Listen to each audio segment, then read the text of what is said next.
Okay, so I'm just here with Nick, who is the face of Homage2Fromage. One of them. One of them. So Nick, can you tell me about Homage2Fromage for people that might not have heard about it? Homage2Fromage is a cheese club based in Leeds. It's kind of a unique thing we've discovered. We thought we were doing something that was a bit unique, but we literally not found anything quite like it. It's all started with a conversation on Twitter between half a dozen people talking about where the best place to buy cheese was in Leeds. And because I was doing some work with Kirkgate Market at the time, somebody asked me and I got involved in the conversation. And somebody, I can't even remember who it was now, sort of sent a tweet saying, you know, you lot should start a blooming cheese club. And we all went, ha ha ha, that would be hilarious. And then I came up with the idea of calling it Homage2Fromage, and people thought that was very funny. So we then had a name, but nothing much else. So I sort of said, well, if anybody wants to start a cheese club, we'll meet and see what we can do, because I didn't even know what a cheese club was, really. So it was myself and Vicky who ended up meeting. I'd not met her before. The first time we met in a coffee shop in Leeds, as so many things start. And we sat there and said, well, this is great. We can start a cheese club, but what on earth is a cheese club? What do we do?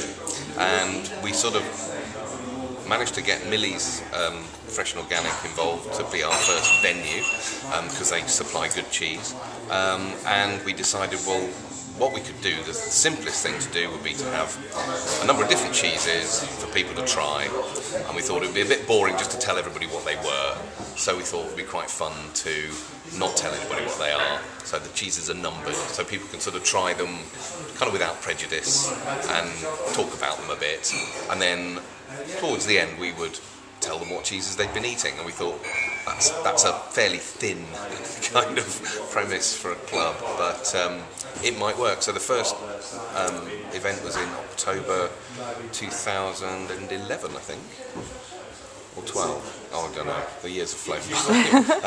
Anyway, it was October. We managed to get 15 paying customers. We had it at Millie's by coincidence, and the fact that Vicky is well connected in those sort of places, we managed to get Alex James to come. Wow. Which was amazing, and he was amazing. And we thought, well, that's been fantastic, but really, where do we go from here? You know, but we thought we'd do another one. We did another one, and we got 35 people, and we outgrew Millie's, so we had to go to what was Dock Street Market for a couple of months, and then by Christmas we were getting 45 people a month. We had a couple of events at slightly bigger places, and eventually we found the Adelphi, which is our little home from home now, upstairs at the Adelphi, and we regularly get 80 people along, tasting cheese. We have a different theme every month. So we might do French, or we might do, we have done stinky cheese, we've also done goat's cheese or blue cheese, and Alpine cheese is another one, but also we do, as I say, we do regional cheese. We've done Yorkshire cheese. We're going to be doing some different regions of England, because England has some amazing cheese, and it seems to work. People kind of come along with curiosity,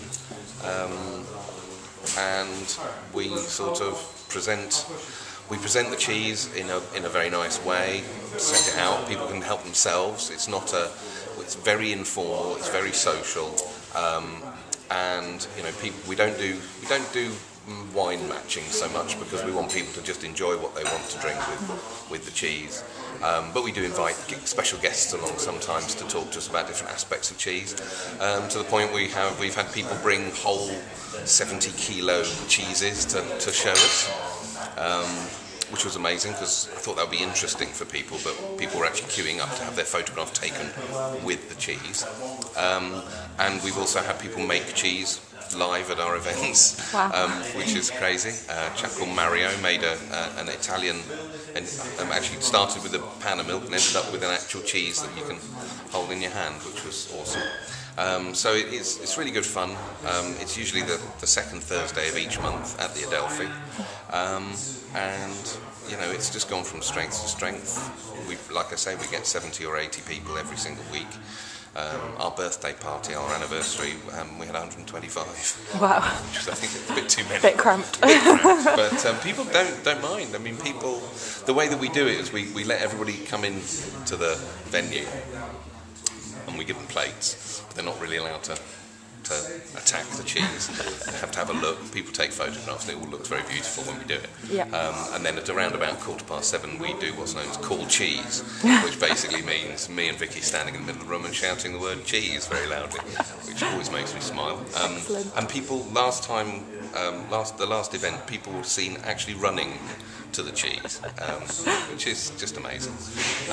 So that's it. And obviously, I work with Vicky. We work very closely on it. We choose the cheeses between us. So sometimes I choose a favourite, and then she'll choose a favourite, and we haven't tried each other's favourites. So we both learn a lot. We're definitely enthusiasts rather than experts. Yeah. Although I'm learning a lot about cheese every time. It's really one of those things that. The more you know, the more you realise you don't know. Yeah. And there are literally thousands and thousands of cheeses out there. So why cheese? Why the love of cheese? Well, I've always liked cheese from an early age. I think it's because I think probably from sort of childhood snacks right the way through to I think student cooking. All of the I grew up on cheese on toast. I think the first thing I learned to cook was macaroni cheese. Most things, however bad they are, can be immensely improved by the addition of cheese. Yeah. So cheese is I've always bought cheese, and I've always had a real love of good cheese. Although the occasional guilty pleasure, the Baby Bell here and there. We won't tell anyone. Yeah, we are telling. Oh well, yeah. Sorry. But also, I think it's we both myself and the two things that we really think are important things. I mean, apart from our personal thing, is that one is that cheese has had a very varied history. At one point, artisan cheese was almost wiped out by industrialisation and 2 world wars and rationing, and it barely, I suppose in the same way that sort of real ale nearly died out, and then Camera came along and sort of went, hang on a minute, there's some really great, interesting beer, and now we're in a very good position in terms of beer, and a lot better in terms of cheese. And I mean, cheese, we could have been left with a situation where cheese was this sort of amorphous orange lump of stuff that was, industrially made. And that sort of cheese still does exist, and a lot of the cheese that we eat is like that. But you need that artisan, and we really want to shine a light onto the sort of the really cool artisan stuff, and get people in cities, going and asking for it at their deli, which means the deli then phones the wholesaler, which means the wholesaler then phones the farm and says, I'd like some more, and that's good for businesses out in the countryside. We need to support dairy herds generally, so that's one thing. The other thing is just the sheer variety. I think if we'd decided to start even a chocolate club, we probably would have run out of ideas by now. Once you've done Belgian and Swiss, where do you go? The huge variety. I mean, not just, almost every country makes cheese, and I mean, England is one of the, England's probably, dare I say it, probably the second best place in the world for cheese. I'll let France have the top notch there, that's fine. We've got 740 different artisan cheeses in this country. Wow. We've had 150 cheeses at our club, so even if we only did English cheese, we would only be 20% through. There's still hundreds of cheeses I've never eaten, so that's just really amazing, considering it's just made of milk, salt and bacteria, and what you do with it, and the skill of people, I suppose. Yeah. So that's what's fascinating about it. So yeah, that's why cheese. And yeah. What's your favourite cheese? That is a tricky one. Got to ask. I know you've got to ask. I think if I've got to be completely and utterly honest, it does change, and it depends on what the situation is and what sort of cheese. But if I honestly, and like a lot of people, I probably have to say that if I could probably live without most cheeses, but I couldn't live without cheddar. Fair enough. And I bought some cheddar. Actually, I bought it at Morrison's. You don't have to go to great cheese shops to get good cheddar, because they do quite good cheese. Yeah. And I bought it, and I thought,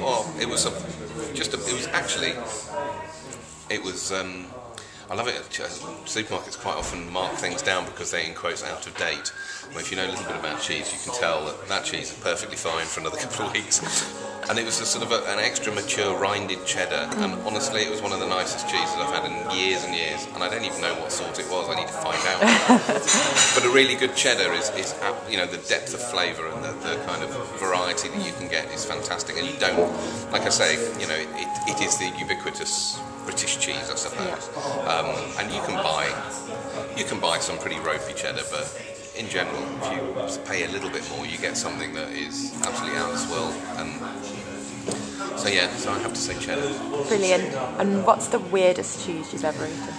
The weirdest cheese? Well, there's probably two that I would cite as being weird.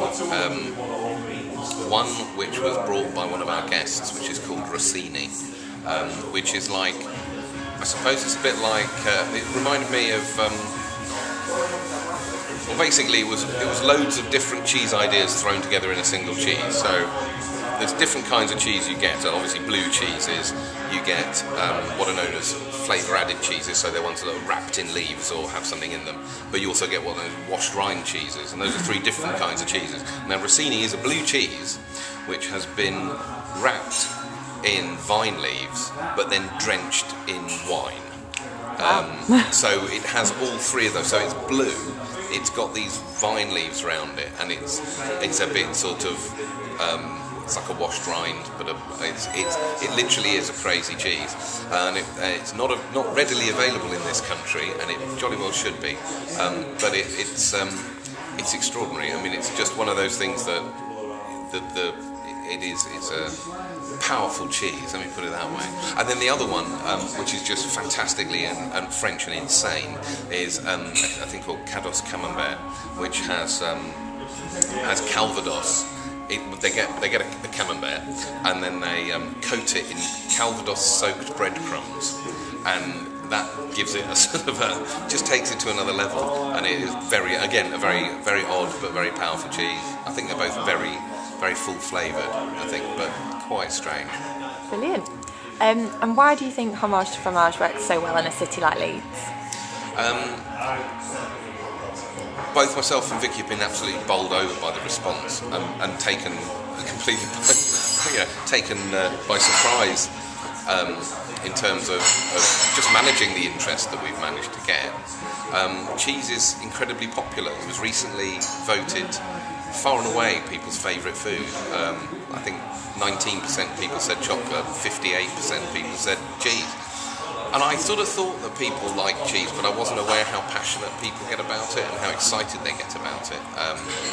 I thought that was just me, but I think the thing that people have said to us about Homage2Fromage that is different is that the people who come to Homage2Fromage are all kinds of people, for a start. They're quite urban, and they're quite a lot younger than I thought they would be, which is great. I mean, we do get sort of quite a lot of people who, you wouldn't spot them for being kind of, cheese and wine club types. Am I being a bit prejudiced there? Probably. And I've sort of said this before, that if your standard kind of cheese and wine evening is opera, we're very much more rock and roll, and that's kind of reflected in our demographic in a way. But they're kind of young, they're really into all kinds of food, they really care about food. And they really want to get involved and talk about it as well, which is really good. And I think Leeds has that kind of environment. Leeds does have I think there's, we don't have a Michelin-starred restaurant, but it's loads and loads of people are really passionate about food. We've got a really good farmers market, we've got a great market, Kirkgate Market. And I think people do get excited about food in this city, and I think that's on the rise. It's no mistake that Clandestine Cake Club started here. And again, that was a fun thing on Twitter, and now has gone global pretty much. But that was started with the energy and passion of people in Leeds who care about baking. So I think there's a definite a real love of food in Leeds. So cheese being sort of the great. I think one of the things I like about cheese is that, and what we kind of say is, it doesn't have to be, you don't have to spend a lot to get really great cheese. You know, it's not like wine. You know, the most expensive cheese I think I've come across was about, well, I don't know what it is. I could do it in kilos. It doesn't really make much sense. But you know, it was twice as expensive as a good cheese. Yeah. That's the sort of range you're looking at. So if you're prepared to spend, you know, a bit more, you can get something really delicious. And so that's great. But it's quite a sort of accessible. Yeah, I think Leeds has that sort of, you know, the people in Leeds who really care about food. They want to explore new foods. People get excited about. And part of the things about what we do is because we don't tell anybody what we're actually going to give them. The next club is called Weird and Wonderful Cheese, and that's been quite a challenge because some of our regulars who know about cheese, you know, they probably had some crazy stuff in their time. But we're telling everyone it's weird and wonderful, but we're not going to tell them exactly what they're going to get. So there's quite a lot of excitement about what we might have. Sometimes people say, well, why didn't you have that? And we can say, well, maybe next time we'll do that. So it just gets people talking. It's very sociable as well, I think that's the thing. So that's it, really. Brilliant. One final question. Why do you think I should be Western Australia's taste master? I think you should because you're clearly very interested in food. You found that I love the fact that you're looking in your hometown for sort of what's here. You're good at sort of finding great places and finding the right people to talk to. You come across very well on the radio and various things. You write well, blogs are good. You can't obviously really care about what you're doing, and you know, I think you sort of got the energy to sort of. You do need a lot of energy for these things. It sounds like a breeze, but I know from what I do, it can be quite hard work, and you need a lot of energy to keep going and to sort of do the job. It is a job, and that's cool. So I think, you know, you're very well placed for that. And I think coming from Leeds helps as well, because I think you get some of the sort of really sort of the kind of informal but passionate side of just enjoying food and drink for what it is, and I'm sure will stand you in very good stead. Brilliant. Thanks, Nick. All right, thanks.